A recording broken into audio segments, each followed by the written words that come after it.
Selamat pagi anak-anak, apa kabar kalian? Semoga kabar kalian hari ini baik dan selalu dalam berkat, diberkati oleh Tuhan Yang Maha Kuasa. Berjumpa lagi dengan Ibu Dedet. Kita hari ini membahas tentang pelajaran 2, yaitu tentang aku mampu membedakan perbuatan baik dan buruk. Nah anak-anak, sebelum kita belajar, alangkah baiknya kita awali pelajaran hari ini dengan doa. Ambillah sikap doa dan ambil tanda kemenangan Tuhan dalam nama Bapa dan Putra dan Roh Kudus. Amin. Ya Tuhan, terima kasih atas pengetahuan yang telah Engkau anugerahkan kepada kami. Bantulah kami agar dapat menggunakan pengetahuan tersebut untuk memahami segala yang baik dan yang buruk, sehingga kami mampu menentukan hal terbaik yang sesuai dengan kehendak-Mu. Amin. Dalam nama Bapa dan Putra dan Roh Kudus. Amin. Nah anak-anak, kita akan melihat pengertian dari perbuatan baik. Perbuatan baik adalah semua kelakuan kita yang membuat orang lain tersenyum, senang, bahagia, bahkan dan mungkin memuji atau bertepuk tangan kepada kita. Nah, perbuatan buruk itu apa? Mari kita lihat. Perbuatan buruk adalah kelakuan kita yang membuat orang lain cemberut, sedih, marah, dan bahkan malu. Nah, apakah ada dari contoh-contohnya? Yaitu kita akan melihat contoh perbuatan baik. Berkata jujur, rajin belajar, rajin berdoa, mendengarkan nasihat orang tua dan guru. Dan tentunya anak-anak tahu contoh perbuatan baik lainnya. Dan apa saja contoh perbuatan buruk? Mari kita lihat. Nah, contoh perbuatan buruk itu berbohong, malas belajar, dan malas berdoa. Tidak mendengarkan nasihat atau perintah orang tua dan guru, malas mandi dan sikat gigi, bertengkar dengan saudara dan teman. Ya, tentunya anak-anak juga pandai menyebutkan contoh perbuatan buruk lainnya. Nah, apakah ada akibat dari perbuatan baik? Tentu ada. Nah, kita lihat itu. Akibat dari perbuatan baik membuat orang gembira, tersenyum. Sebagai contoh, jika rajin belajar dan rajin mengerjakan tugas dari guru, tentunya naik kelas. Rajin mencuci tangan, tentunya terhindar dari kuman, penyakit, atau virus. Nah, kita lihat akibat dari perbuatan buruk. Membuat orang bersedih, kecewa, dan bahkan menjauhi dari kita. Sebagai contoh, akibat malas belajar dan malas mengerjakan tugas dari guru, tentunya akibatnya bisa tidak naik kelas. Nah, kita lihat di sini. Mulai berbuat baik harus dari mana? Yaitu dengan berkata jujur dan apa adanya, sehingga kita dipercaya. Karena jujur adalah awal berbagai perbuatan baik. Nah, siapa mengajar kita untuk selalu berbuat baik?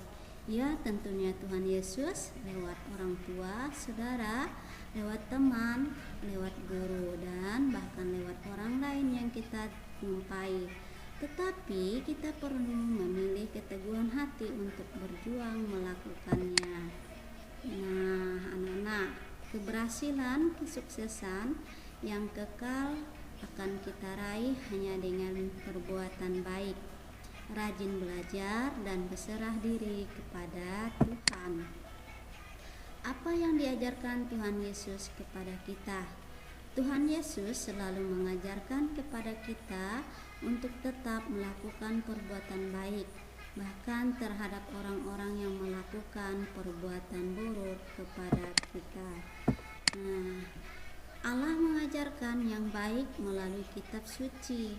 Namun kita diberi kebebasan untuk menerima atau menolaknya. Contohnya dalam kitab suci Perjanjian Lama, kita mengenal Rut, wanita cantik yang masih sangat muda, yang tidak mau meninggalkan Naomi, mertuanya, seorang diri meskipun suaminya telah meninggal.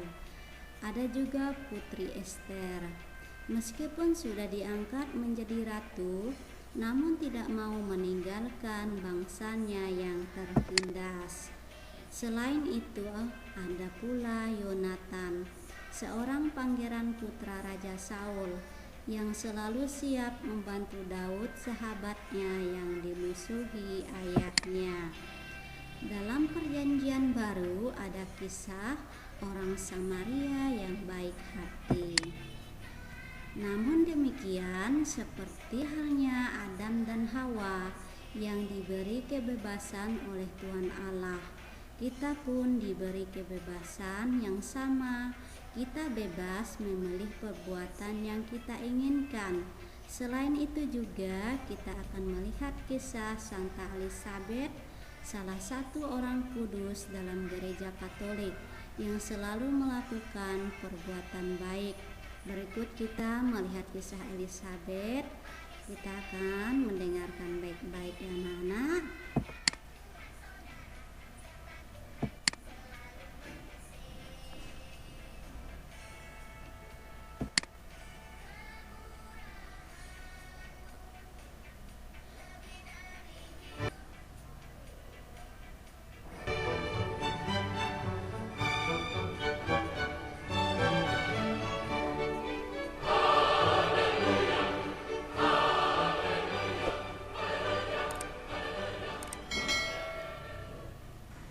Santa Elizabeth dari Portugal. Elizabeth adalah putri Raja Spanyol Pedro III dan Ratu Constantia. Ia dilahirkan pada tahun 1271 dan diberi nama Elizabeth sesuai dengan nama buyutnya, Santa Elizabeth dari Hungaria. Pada usia muda, ia sudah dinikahkan dengan Raja Denis dari Portugal. Elizabeth seorang putri yang cantik serta menyenangkan. Ia juga seorang yang taat beragama. Ia ikut ambil bagian dalam misa setiap hari. Elizabeth seorang istri yang menawan pula. Pada mulanya, suaminya sayang padanya, tapi tak lama kemudian, ia mulai menyebabkan penderitaan besar pada istrinya itu. Meskipun Raja Denis seorang pemimpin yang baik, ia tidak seperti istrinya yang suka berdoa dan melakukan kebajikan. Sesungguhnya, dosa-dosanya yang melanggar kemurnian menjadi skandal heboh di seluruh kerajaannya. Santa Elizabeth berusaha menjadi ibu yang penuh kasih sayang bagi anak-anaknya, Alfonso dan Constance. Ia juga murah hati serta penuh perhatian pada rakyat Portugal. Meskipun suaminya tidak setia, Elizabeth terus berdoa agar suatu hari nanti suaminya itu mengubah perangainya. Elizabeth tidak mau bersedih dan marah. Ia memperdalam kehidupan doanya dan ikut dalam spiritualitas Fransiskan. Lambat laun, Raja mulai tergerak hatinya oleh kesabaran serta teladan hidup istrinya. Ia mulai memperbaiki sikap hidupnya. Ia mohon maaf kepada istrinya serta menaruh hormat pada istrinya itu. Pada tahun 1323, putranya Pangeran Alfonso memberontak terhadap suaminya Raja Denis karena raja ingin memberikan tahta kerajaan pada seorang anak haramnya. Pasukan kerajaan dan pasukan Pangeran Alfonso sedang berbaris menuju perang terbuka. Mendengar ini, Ratu Elizabeth berlari ke medan perang dan berdiri di antara dua bala tentara yang sedang siap-siap bertempur. Ia lalu berbicara pada mereka dengan penuh wibawa, hingga pada akhirnya mampu mencegah pertumpahan darah antara ayah dan anak.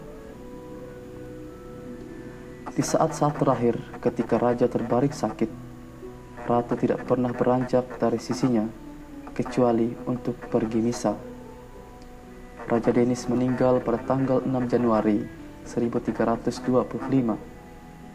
Ia menunjukkan tobat mendalam atas dosa-dosanya dan wafat dalam damai. Setelah kematian raja, Elizabeth membagi-bagikan hartanya kepada orang miskin, meninggalkan istana, dan menjadi anggota Ordo Ketiga Fransiskan di biara yang ia dirikan di Coimbra. Pada 1336, anaknya yang kini sudah menjadi Raja Alfonso keempat berbaris bersama tentaranya untuk berperang melawan menantunya Raja Castile. Alfonso hendak menghukum menantunya itu karena telah menjadi suami lalai dan kasar. Meskipun sudah usur dan kesehatannya memburuk, namun nenek Elizabeth bergegas ke medan perang di Estremoz, Portugal, dan sekali lagi ia berhasil mencegah pertumpahan darah dalam keluarganya. Dalam sisa hidupnya, Elizabeth harus melakukan perbuatan-perbuatan amal kasih dan laku tobat. Ia merupakan teladan mengagumkan dalam kebaikan hatinya terhadap orang-orang miskin. Perempuan yang lemah lembut ini juga menjadi pendamai dalam perselisihan antar kerajaan di Eropa saat itu. Santa Elizabeth dari Portugal wafat pada tanggal 4 Juli 1336. Ia dinyatakan kudus oleh Paus Urbanus ke-8 pada tahun 1626.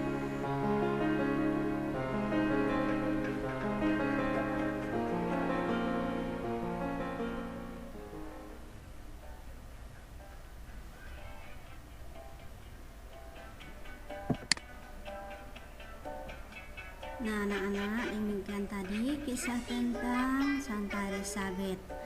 Nah, sebelum kita mengakhiri pelajaran kita pada hari ini, kita tutup dengan doa penutup. Ambillah sikap doa yang baik dan benar.